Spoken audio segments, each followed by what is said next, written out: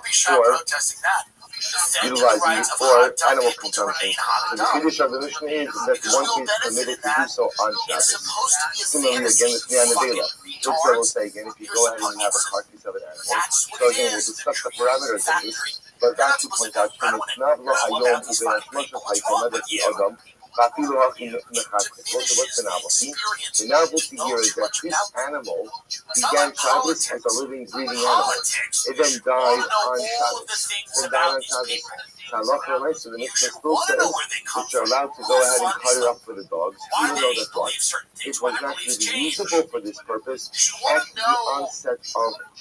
Says the Gemara. So therefore, you can tell already that the first part of the Mishnah really reflects that you found that he's in the road of Muktzah. Normally the Rishonim is stated as less lay Muktzah. He doesn't hold with Muktzah.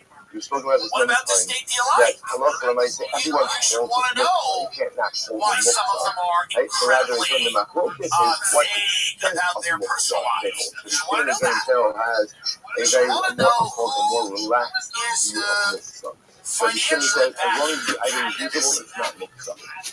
Even though gourds are normally eaten by people, if they're consumable by animals, then the mice, again, then the mice is on Shabbos. The animal was fully alive and intact at the onset of Shabbos. But if right now, again, if the dog consumption, you can cut it off. But Rabbi Yehuda says no. Imlo haisin the on the Erev Shabbos, asura. Rabbi Yehuda says no, incorrect. If the animal is not in the at the onset of Shabbos, then you may not go ahead and involve yourself with it on Shabbos, because ultimately, again, it is not prepared. So Rabbi Yehuda has a more restrictive view of Muktzah, and in Rabbi Yehuda's view, halacha l'maaseh, an item must be actively prepared for use at the onset of Shabbos. So if you have an animal that, Baruch Hashem, was healthy and fine at the onset of Shabbos, and then dies on Shabbos, so now it's in a Bela, the only thing you do is really feed it to your dog. And Yehuda says, no, it wasn't prepared, it wasn't cooked, it was not ready. because it was not prepared. Is that a duck? Is that a duck? It's Mar. This machlokas has followed us throughout the entire section. The truth is, we've seen a lot of the halacha by books already, and we already know that to a certain degree we follow a little bit of a hybrid model. The Gemara is going to go through this. Itmar. Amar Ula halacha Rabbi Yehuda. Now the Ula says that halacha follows Rabbi Yehuda, namely the more restrictive view of muktzah. Shmuel says halacha Shmuel says halacha follows a more relaxed view of muktzah. Rab said halacha Rabbi Yehuda. Rab also says halacha follows Rabbi Yehuda. The Gemara says because you also how do you know that Rab holds like Rabbi Yehuda? Because of the issue with the ship or the mass of ships. Look at that. The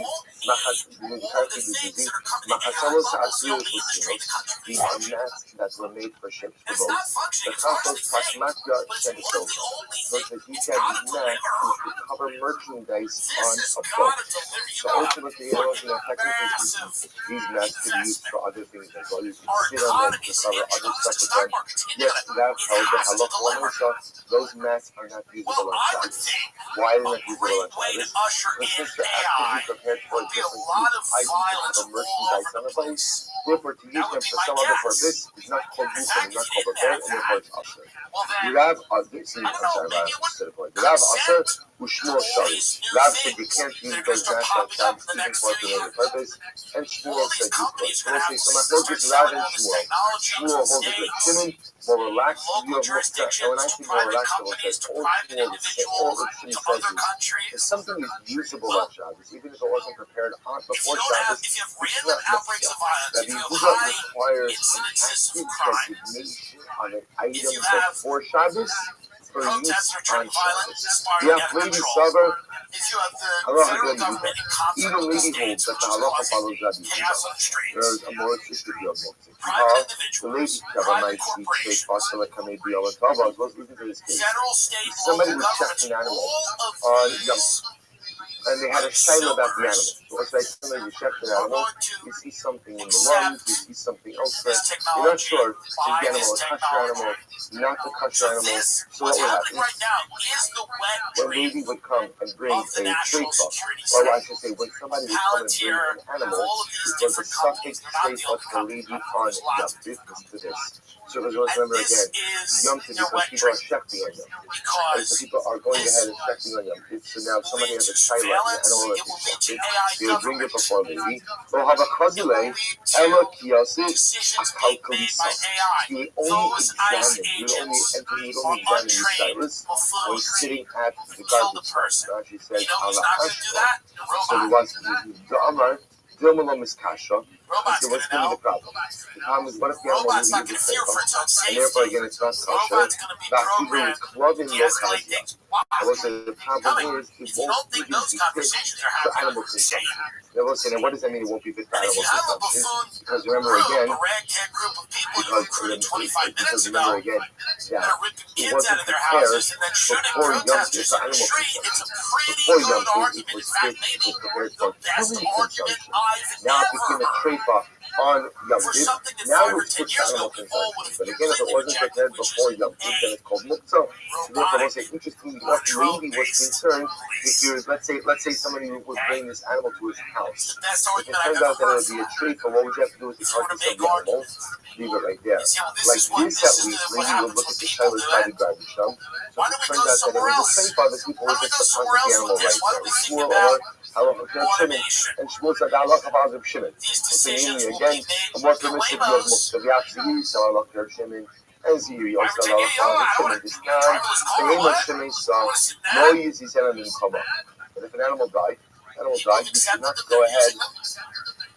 You should not go ahead and move it from its place. The Tirgama Ziri, and Ziri said, when is that so? The behemoth touched it. That's true if the animal that died was a sacrificial animal. How about the chulin sacrificial animal? But Allah if it's a non-sacrificial animal, you can move it. Why can you move it? If I was an investor, one of these AI companies, I would say, I want everyone to watch something. It's going to be a little disturbing. Even though it was not prepared before Yom Kippur, before Shabbos, for animal consumption, since it's fixed now, it's not play the shooting pretty good, and I would play the second shooting. They are the behemoth touching that surah band. I would play those two shootings, and then I would look at my He was to ask Rabbi Yochanan Amar I would say, even Rabbi Yochanan himself said that the halacha follows the mainly more permissive view of Mukta. We might remember Rabbi Yochanan really feel that the halacha follows the Shimon by Mukta. Bahama Rabbi Yochanan halacha is Tanishta. And what in general Rabbi Yochanan holds that the halacha follows the Stam of Mukta. That's what you see in the That's generally the Mishnah without specific attributes. Is normally considered to be reflective of general teaching. That's how Yochanan holds. You might say, and you were in half of Kochman Zayin without it. In the vacuum in HaKoros, you cannot go ahead and bring, like, or literally chop off wood from the Koros. Rashi says, in the vacuum in HaKoros, you are still HaKoros, and which goes to zero position. You have a lumber storehouse. There's nothing wrong with it. Like a lumber shed, but that lumber in that shed is normally set aside for building. Like that's why it's there, set aside for building. The halacha l'maisa, on Yom Kippur, you can't go ahead and take wood from that lumber shed. Let's just fuel the fire. Like, which makes sense. What's the logic? The logic is that halacha l'maisa is wood that's set aside for building, so you can't go ahead and suddenly start using it for a chunk of for thinking the fire. The woman that goes through from Yom Kippur. Similarly again, let's say if you have a feeling, that's because the woman that goes second line on the top of $50,000, and you start this for a hayom, and they have to last other time where people happy after Corey was going to talk about not touching the hockey. Also, let's say you have a beam, and that beam was normally for building. The beam broke on Yom Kippur. Now it's no longer usable for building or for structure. What is it used for is firewood? I'm not relating it because you can't keep these things on Yom Kippur. About what's coming on Yom Kippur. In the first